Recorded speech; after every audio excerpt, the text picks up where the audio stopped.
Hello, everyone. From anywhere, from wherever you are watching or listening.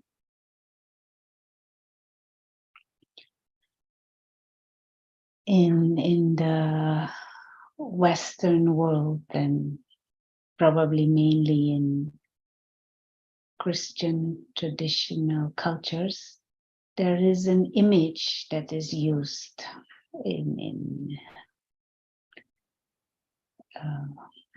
in cartoons and probably in children's movies also, of a person. On one side, on the shoulder, there is this angel, and on another side there is this devil sitting.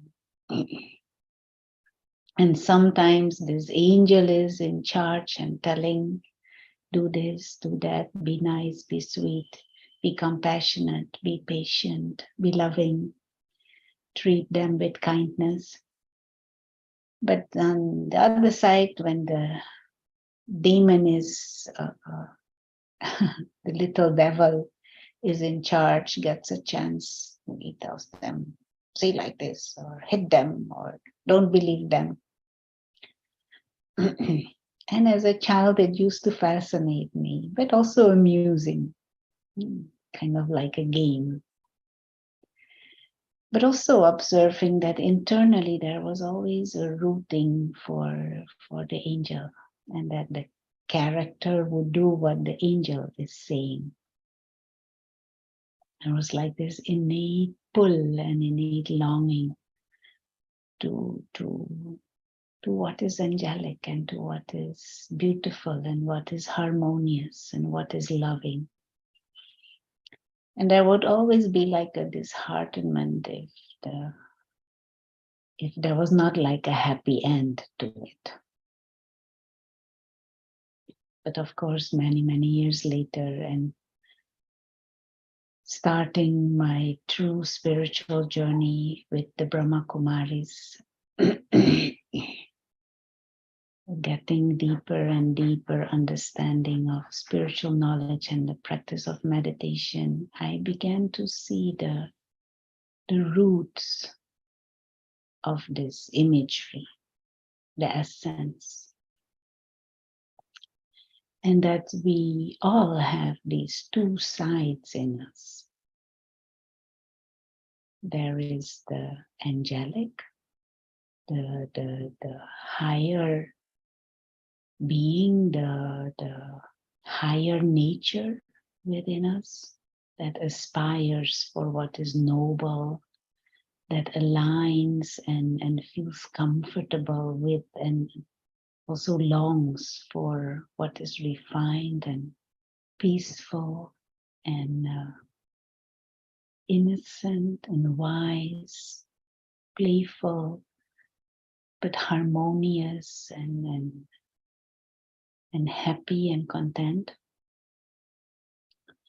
But there is also this other side, this not so angelic side, this little demon, which sometimes, and maybe even many times, is not so little and dominates our mind, our words, our vision, our attitude, our behavior, our actions and interactions.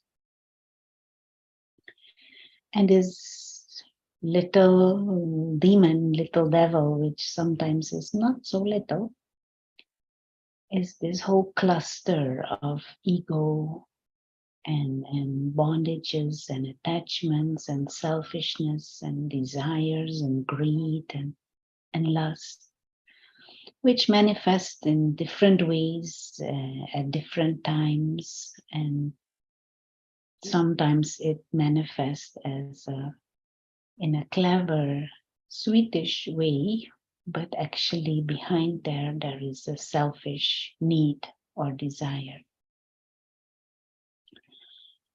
And I guess this is the way it is for everyone. These two sides in us. And at present, this lower side is dominant in our lives, in the world. It is manifesting, and it is maybe even so dominant that we think that is what human nature actually is. And we can try to control it, or we can put people in jail or in kind of behavioral trainings, or restrict their movements and their freedom. But there is one trend of thought that people, human beings, human nature is innately negative. But that doesn't really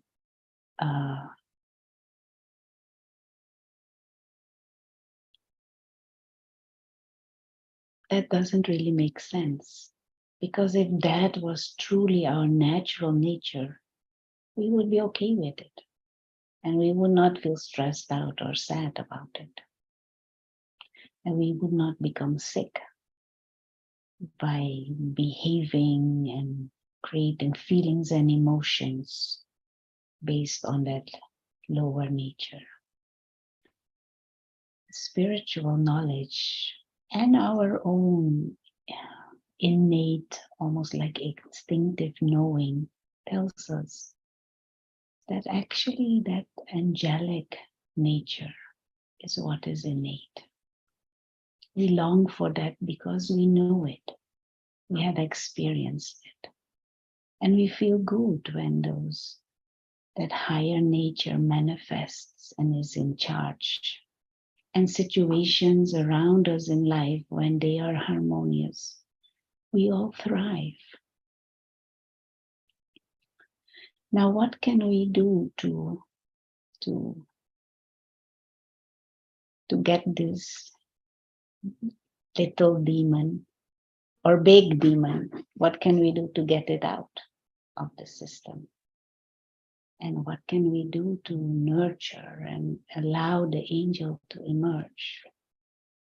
The first big step, we already spoke about it, is to acknowledge that angelic nature is innate. That is the true self.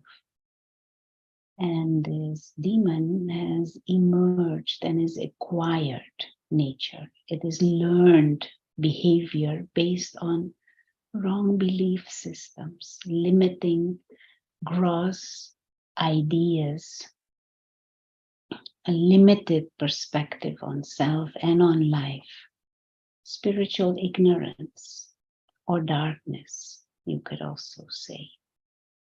Darkness of truth, darkness about what is beyond that what we can perceive with our senses.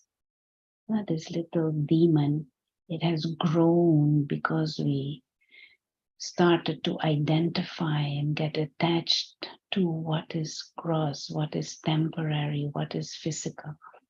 And we lost touch with the invisible and the timeless and the eternal. We lost touch with our own higher nature. We lost touch with that dimension beyond that is invisible and spiritual. And we lost touch with God and God's wisdom. And so to nurture the angel and to get this lower nature out, we have to put ourselves in an environment of truth, of spiritual truth.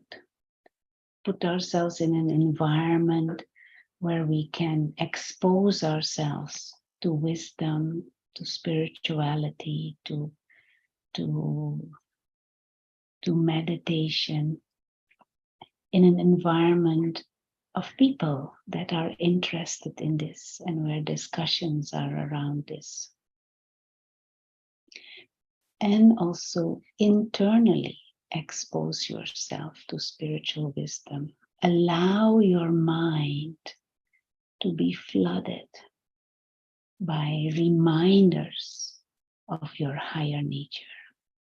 And this is why a spiritual lifestyle is so useful. To regularly meditate, to regularly be part of classes and discussions on this topic of soul consciousness, of karma, of the world beyond, on God, everything that reminds you to create an external environment, but also an internal environment that allows the angel to be nourished. And then, of course, not feed the darkness, not feed the ignorance, not feed the little devil. And so don't act on those impulses that come from that lower nature.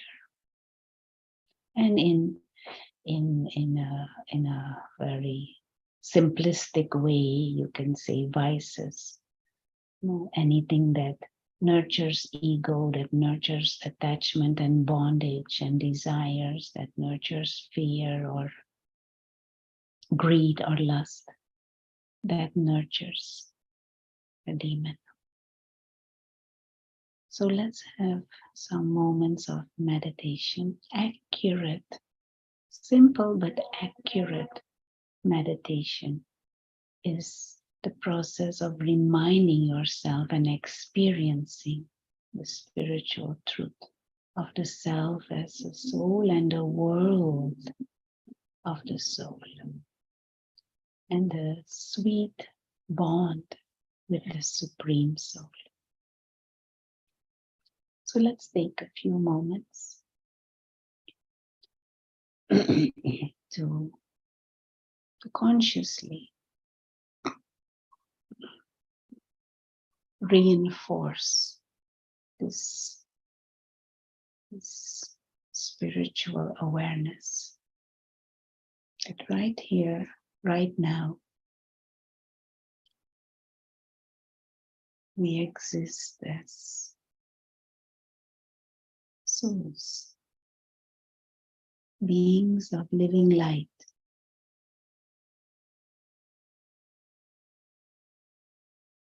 like an invisible presence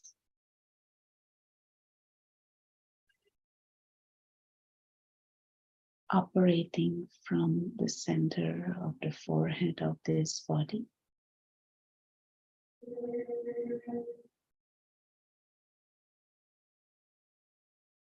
A complete being, fully self-contained, timeless, peaceful, immortal, living light.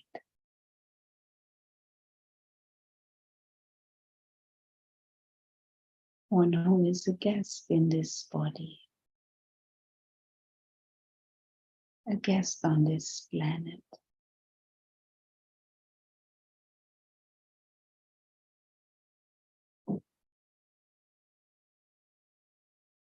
And just try and grasp that mind that feels that freedom and that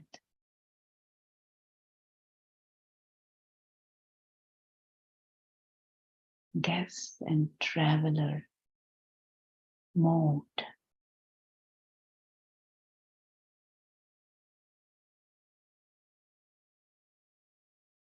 Know that there is an eternal world which is like a home, the soul world. We have come from there, entered this theater,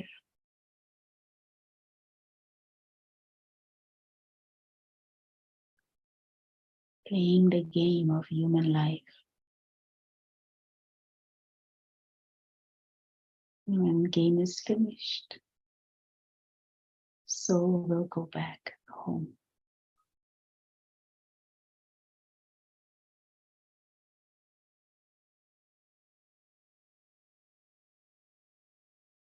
Try and grasp that freedom and that sense of playfulness and a mind that is free, and needs nothing to exist.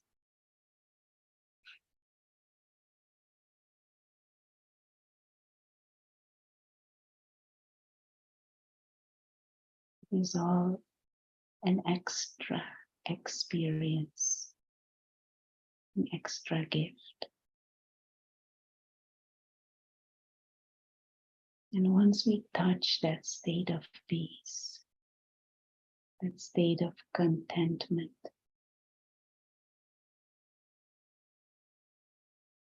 state of joy and playfulness,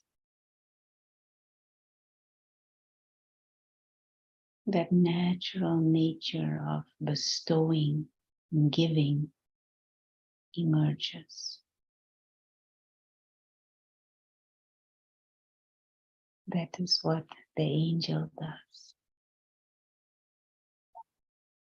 An angel gives and bestows. An angel is linked to God and helps others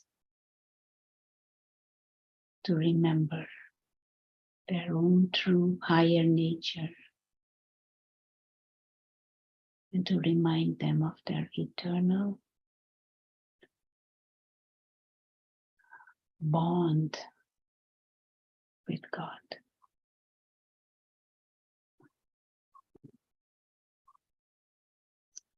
So as we go through the rest of the journey, enjoy this game of observing when is the angel, when is the demon there, and let us get rid of the demon. Why wait? From now on, nurture the angel within. Thank you. Om.